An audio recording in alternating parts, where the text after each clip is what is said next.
Uwera w'abami ntawe usana na nuzigera hwana nawe. Mwana w'intama wicaye iburyo bw'Imana Data.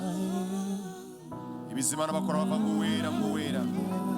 Angels and sing that you are holy, because there is no one like you. We gather here for your manifest presence. We are here, Lord, and we want to hear you speaking to us today. Mwami bizima n'abakuru baravuga ngo uwera. Biguhimbaza bigusingiza. Natwe nicyo cyatuzanye aha. Gushyira izina rya twa ngo uwera.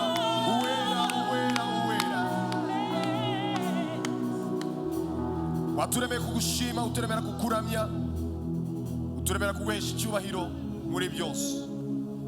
Mwana w'intama wicaye iburyo bw'Imana uro gushima, uro guhimbazwa ko icyubahiro ni icyawe. Mu byo waremwe byose ntawe ukwiye gushima uretse wewe. Haleluya. Mwana w'intama, mwana w'intama wicaye iburyo bw'Imana Data, uwera Mwami uwera.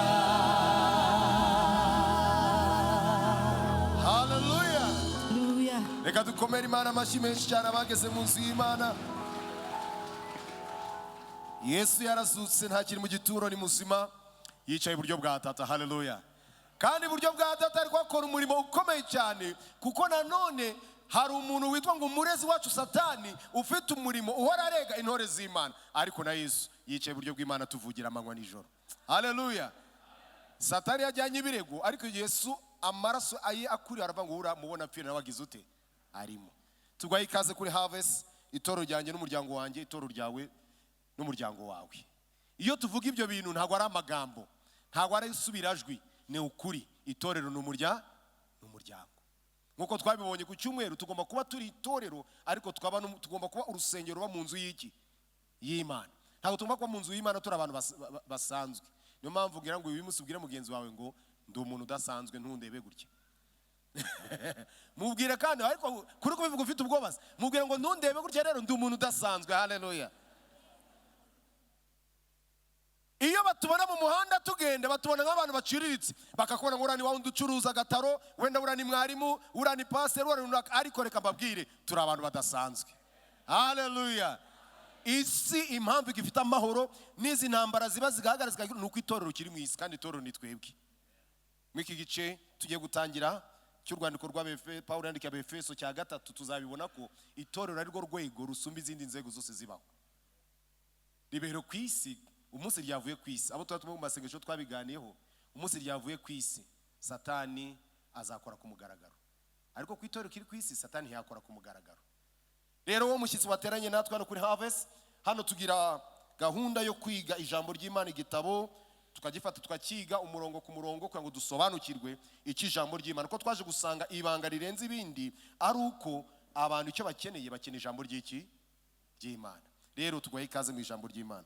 Nitwa Pase Kubwimana Joel, tugiye kugana ijambo ry'Imana. Tumaze iminsi twaratangiye igitabo cy'Abefeso, twize igice cya mbere, igice cya kabiri, uyu munsi tugiye gutangira igice cya 3. Aho tugiye kuvuga ngo ubwiru bwarahishuwe. Haleluya. Ubwiru bwarahishuwe. Ubwiru bwarahishuwe. Turaza gusoma Abefeso ni ibice 3, duhere ku murongo wa mbere tugeze ku wa 6. Tuganire kuri ayo magambo. Twihuse cyane, reka dusome ijambo ry'Imana. Nicyo gituma ngewe Paulo ndi imbohe ya Kristo Yesu, mboheye mwebwe abanyamahanga, kandi namwe mwumvise iby'ubutwari bwo kugabura ubuntu bw'Imana nahawe ku bwanyu, ko mishurirwa ubwiru bwayo mwiyerekwa, nk'uko nabanje kwandika mu magambo make. Namwe nimuyasoma muzirebera ubwanyu uburyo menye ubwiru bwa Kristo koko. Ubwo ntibwamenyeshejwe abana b'abantu mu bindi bihe, nk'uko muri iki gihe intumwa ze zera n'abahanuzi babuhishuriwe n'umwuka, yuko abanyamahanga ari abaraganwa natwe kandi bakaba ingingo z'umubiri umwe natwe, abaheshejwe n'ubutumwa bwiza kuzagabana natwe muri Kristo Yesu ibyasezeranyijwe. Haleluya. Ndagira ngo aya magambo nyasome nanone nkoresheje ijambo ry'Imana. Aho nandi gusoma Bibiliya yera, reka nkoreshe biri ijambo ry'Imana ikoresha Ikinyarwanda kitwegereye cyane uyu munsi kuko yahinduwe vuba. Nicyo gituma ngewe Paulo ndi imbohe mporwa Kristo Yesu kubera mwebwe abatari abayahudi. Mwaba mwarumvise umurimo Imana yashinze kubakorera ibitewe n'ubuntu bwayo. Yampishuriye ibanga ryayo irimenyesha neza. Namaze kubyandika mu magambo make. Muyasomye mubasha kwiyumvira ukuntu nasobanukiwe iryo banga rya Kristo.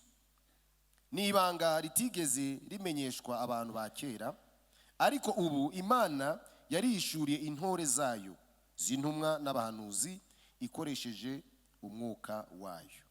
Iryo banga ni uko kubera ubutumwa bwiza abanyamahanga kimwe n'Abisirayeli bafite uruhare ku munani w'Imana, bakaba ingingo z'umubiri umwe kandi bagasangira ibyo yasezeranije muri Kristo Yesu. Aya ni amagambo meza Paulo ari kwandika, ariko ugisoma atanyava ngo nicyo gituma ngewe, niyo mpamvu. Bivuze ngo aya magambo ari gutangira na amagambo ari guhuza ibyo yari ari kuvuga mu bice bigize ute bibanza.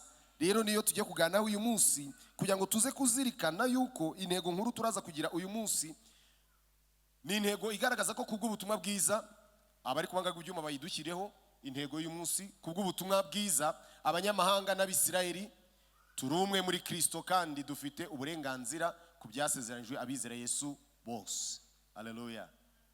Tumaze iminsi turi kuganira mu gice cya kabiri, twabonye uburyo abari kure, abatari bafite Imana, abatari ubwoko, Imana yatugize ubwoko. Imana yakuyeho urusika rw'urwango muri Kristo. Nta muyuda nta mugiriki, ahubwo twese twabaye iki?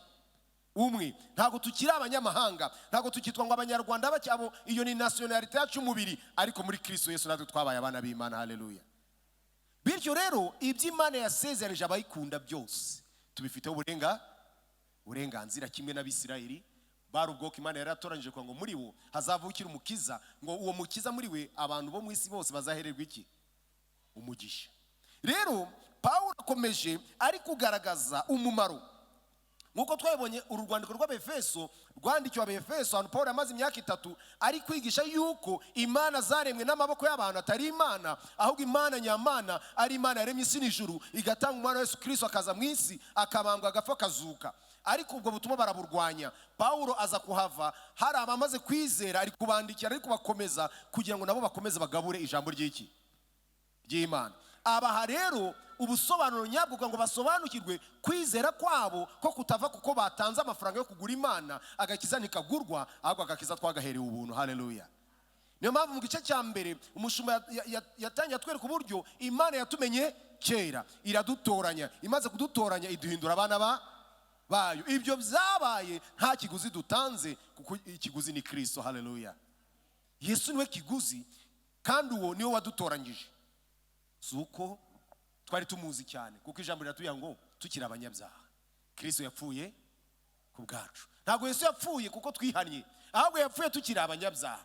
Abo rero bari kure, abo twari kure, ijambo ryaratweretse mu bice 2 ngo yatwigije hafi n'amaraso ya Yesu Kristo. None iyo tugeze mu rugo twamaze kwigizwa hafi, haraho duhezwa? Oya, ntaho. Haleluya. Niyo mpamvu uyu munsi ugende uzirikana yuko intego nkuru dufite uyu munsi kugaragaza ngo kubw'ubutumwa bwiza abanyamahanga n'Abisirayeli twese turi iki? Turi umwe, kandi dufite uburenganzira ku byasezeranijwe abizera bose. Iby'Imana yasezeranije abizera bose ni ibyacu. Niba abizera Yesu bazajya mu ijuru, tuzarijyamo. Haleluya.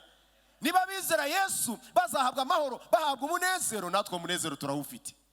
Ibyasezeranijwe kuva ku itangiriro kugeza ku byahishuwe, amasezerano yose tuyafiteho uburenganzira. Haleluya.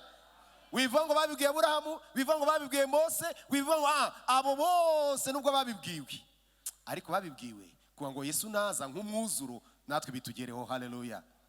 Niyo mpamvu iyo wakire Yesu uba umwakirana na byose. Niyo mpamvu ijambo ry'Imana rivuga ngo yamuduhaye Kristo izaburite kumuduhana n'ibindi byose. Uriya muntu yirutse, hari akajambo kabanza karavuga ngo uyu munsi tugiye kuvuga ngo menya ibi, menya ibi, menya ibi, menya ibi. Ibi bintu bimenye ubizirikane. Ku cyumweru gitaha niho bazatwereka neza guhishurwa k'ububwiru icyo bidusaba gukora. Ariko nagira ngo umanze umenye ibi uyu munsi.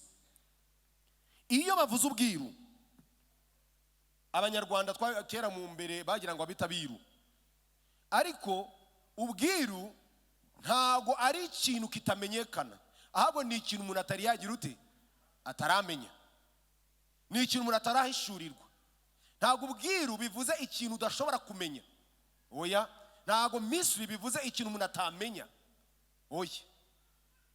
Ntago ari iyobera kwa kundi bamwe bavuga ngo iyobera, ari ikintu utamenya. Oya. Ahubwo ni ikintu gihishwe ariko ushobora kugira ute, guhishurirwa. Wagishurirwa ukagira ute, ukakimenya. Haleluya.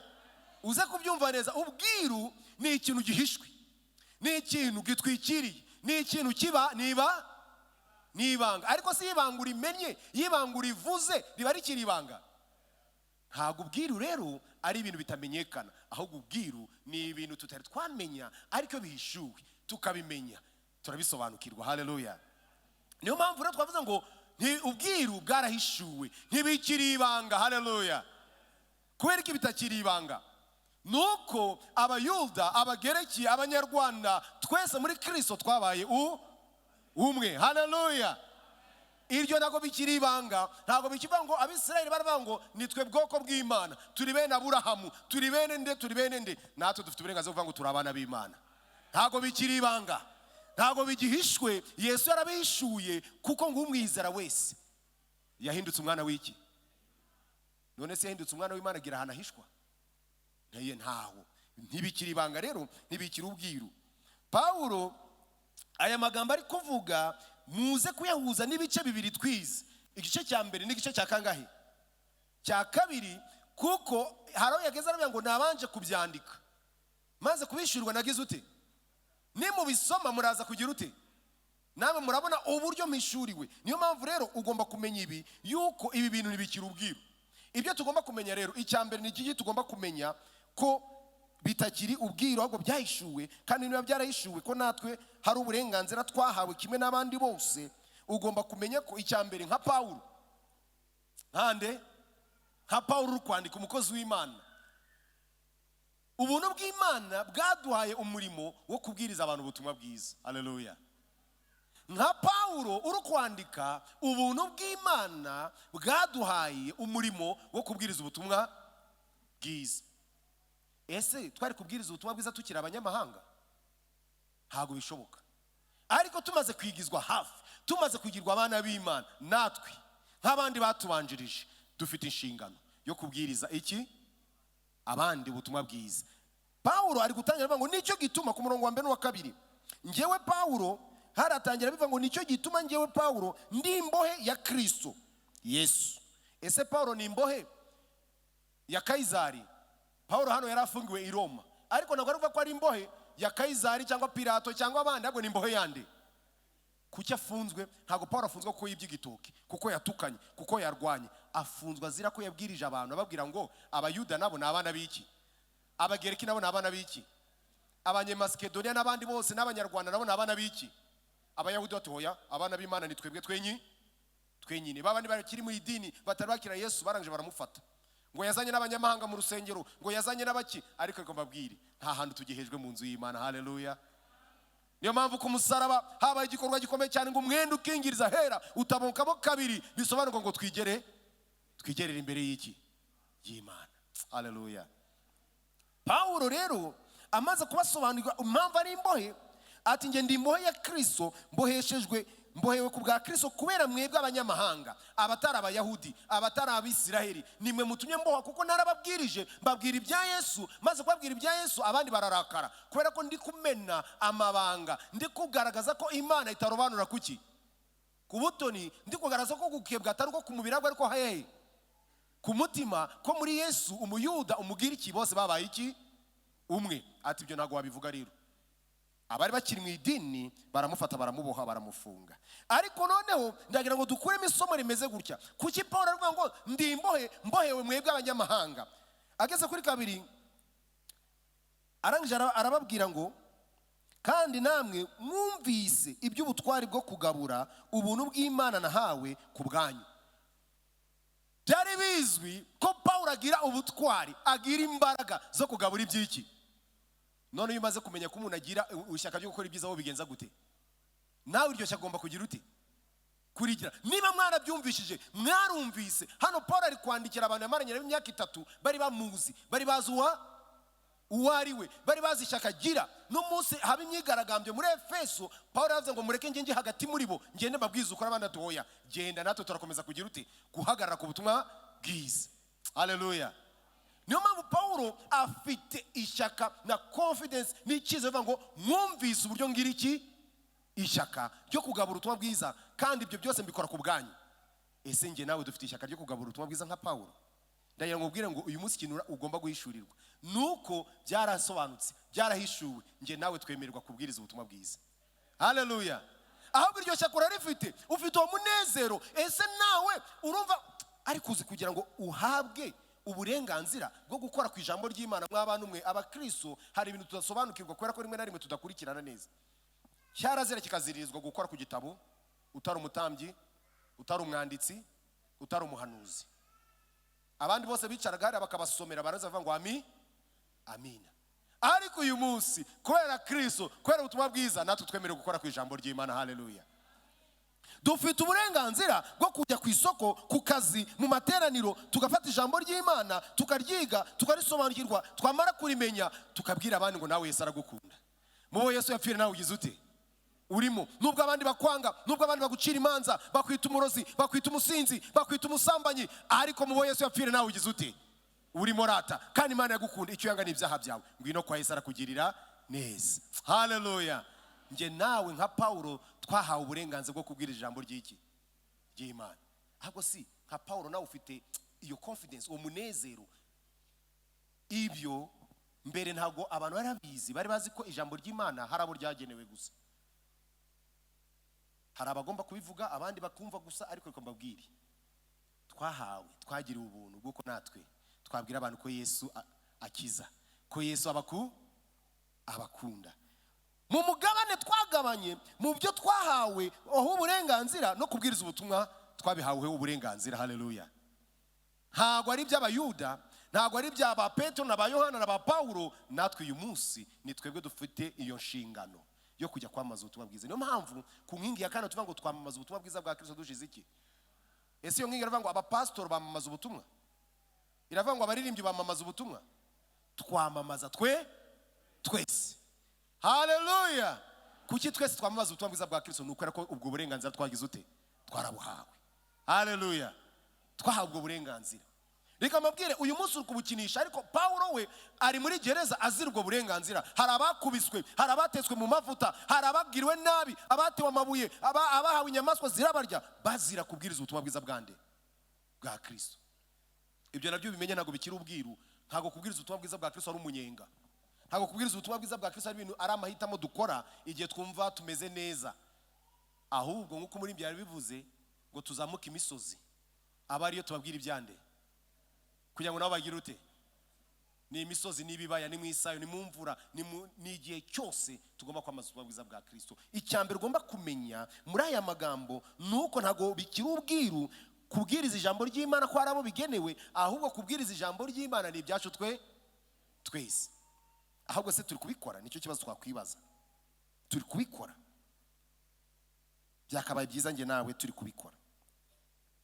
Icya kabiri ugomba kumenya muri aya magambo, Paulo arangije avuga ngo hepfo arasoma ngo mwamenye Yesu ko nahishuriwe ibanga nande na Yesu. Iryo banga Yesu yamwishuririye ku murongo wa 4 araba ngo namwe nimuyasoma, aduhere ku murongo wa 3, ko mishurirwa ubwiru bwayo mwiyerekwa nk'uko nabanje kwandika mu magambo make. Namwe nimuyasoma muzirebera ubwanyu uburyo menye ubwiru bwa Kristo koko. Haleluya. Icya kabiri tugomba kumenya, ubwiru bwa Kristo Paulo amenye ni ubuhe?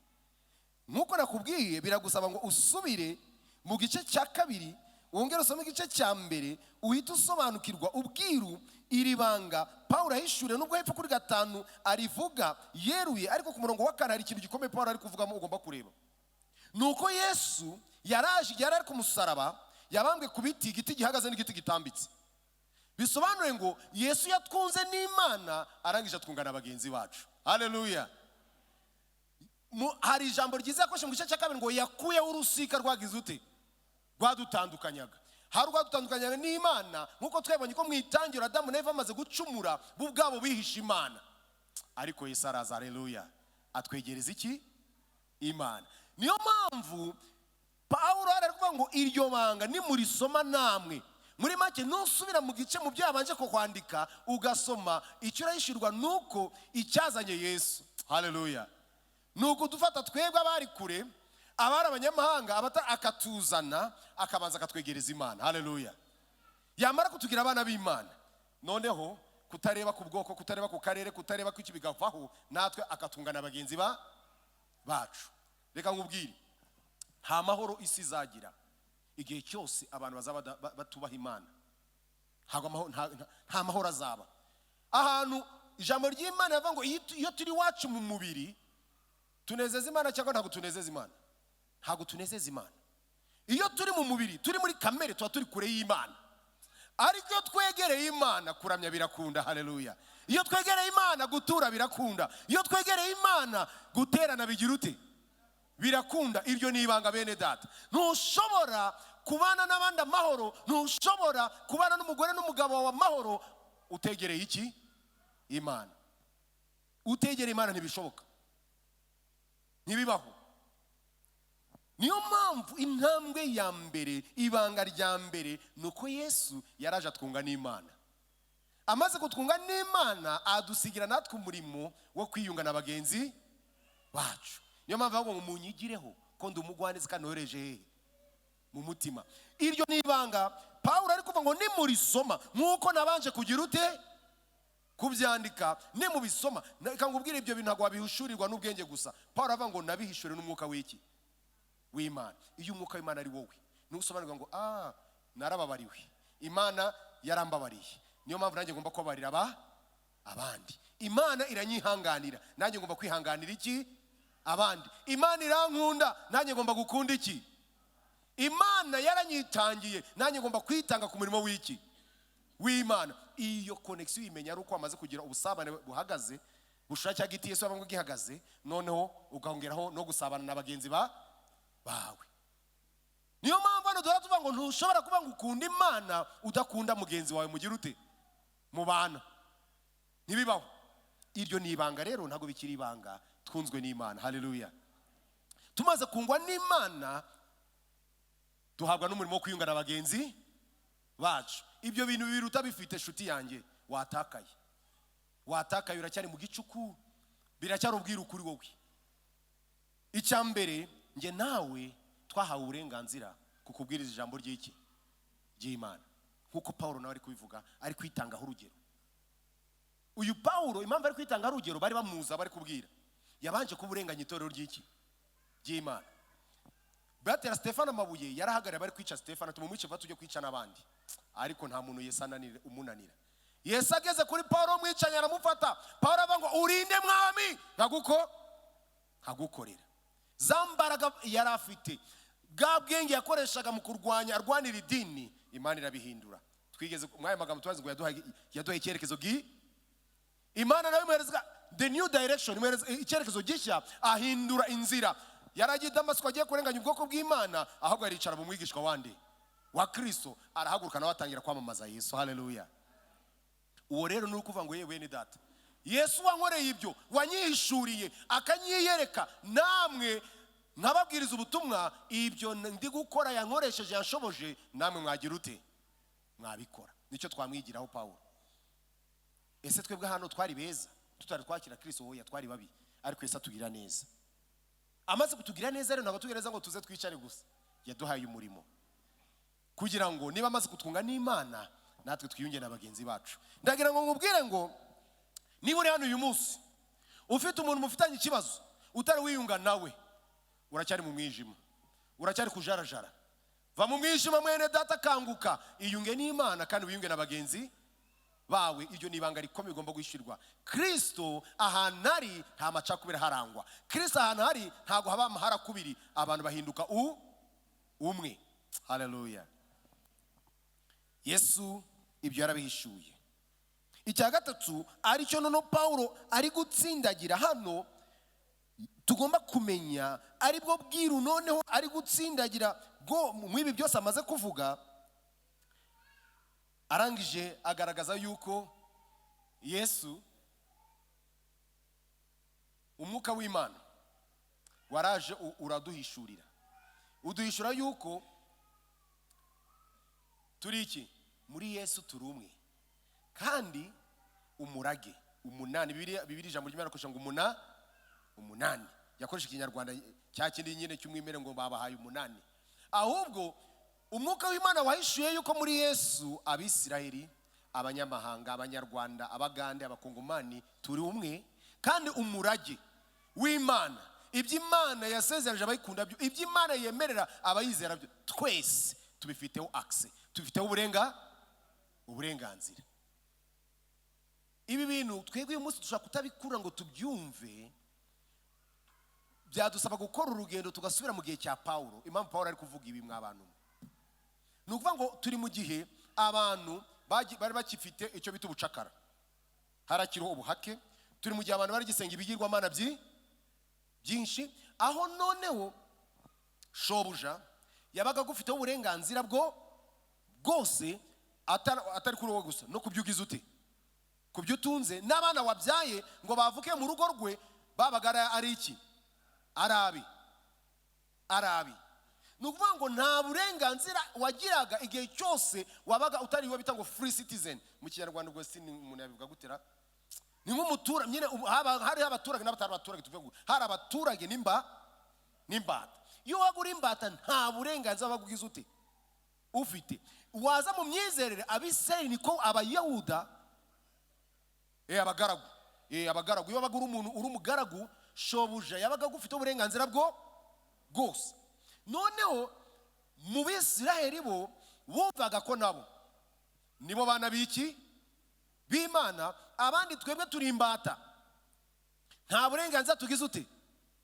Usibye no ku mibiri yacu, none no ku butunzi nta burenganzira tugize ute dufite. Ariko Yesu aje ku musaraba amaze gupfa akabambwa. Haleluya.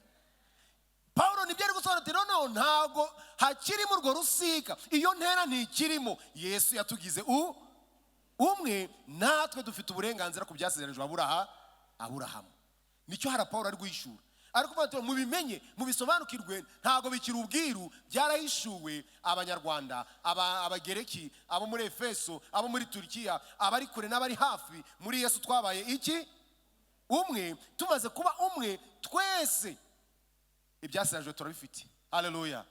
Yesu avuze ngo nzagaruka kujyana itorero, abamwize twese azatujyana, ntago azajyana bemwe ngo abandi agira ute abasigi.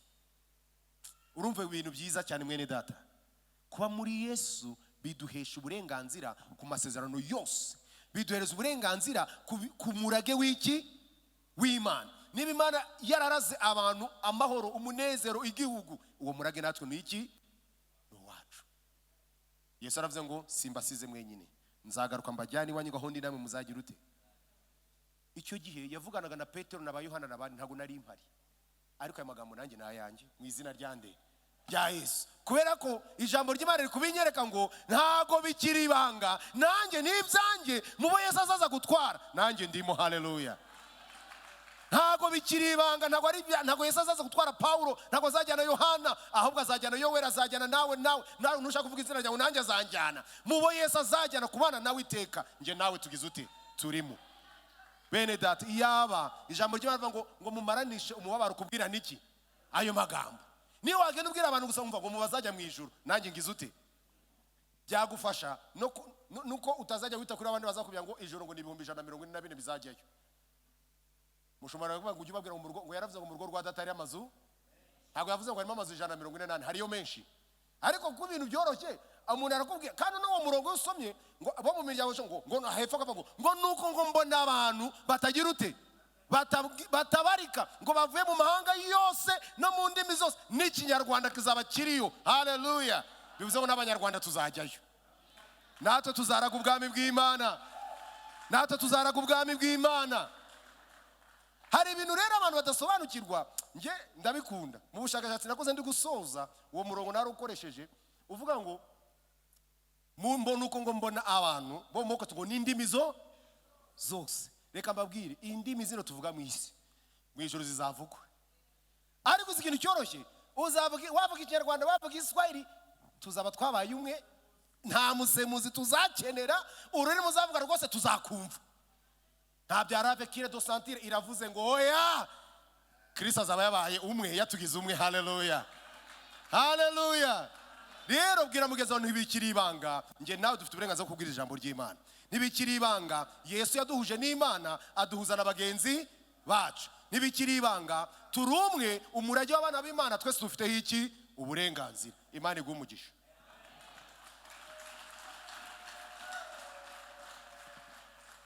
Reka dusenge Imana. Uri Imana nziza kandi uri Imana ihambaye.